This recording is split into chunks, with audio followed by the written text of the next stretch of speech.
There's a stretch of highway cutting through miles of forest where the air never feels quite right, too still, too heavy, as if even the trees are holding their breath.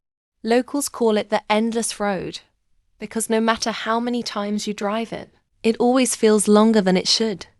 Truckers talk about it on late-night radio channels, the ones who've driven alone at 2 or 3 in the morning when fog rolls thick across the asphalt and the headlights catch nothing but white mist and shadow. That's when they say she appears a pale figure standing at the edge of the road, barefoot, her dress torn like she's been walking for miles. She doesn't wave or speak at first. She just stands there, staring into the headlights with eyes that reflect no light at all. Most drivers speed past, thinking it's a trick of exhaustion or fog. But those who stop, even for a second, never forget it.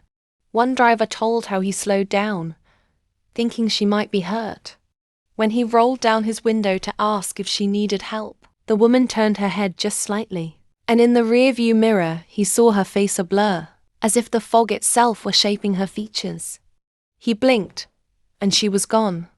He drove on, heart pounding, telling himself it was nothing, until he glanced again in the mirror. She was sitting in the back seat. No sound, no movement, just the faint smell of wet earth and something sweet, like flowers left too long in water. He swerved, nearly crashed, looked back again, and she was gone. The seat was soaked as though someone had been sitting there, dripping with rain. Others have seen her too, always on foggy nights, always with that same hollow stillness, sometimes holding out her hand, sometimes turning away at the last moment. One couple picked her up, wrapped her in a blanket, and drove her home to the address she whispered between shivering breaths. When they arrived, the house was dark and old, the windows boarded up. An elderly woman opened the door, tears filling her eyes before they could even speak. "You saw my daughter," she said softly. "She died on that road 15 years ago. Every storm, she tries to come home." The couple turned to look back at the car. The blanket lay empty, damp, folded neatly on the seat.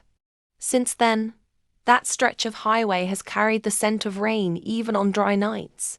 And sometimes, if you drive it alone, your headlights will catch a pale figure just up ahead, waiting patiently for someone kind enough or unlucky enough to stop.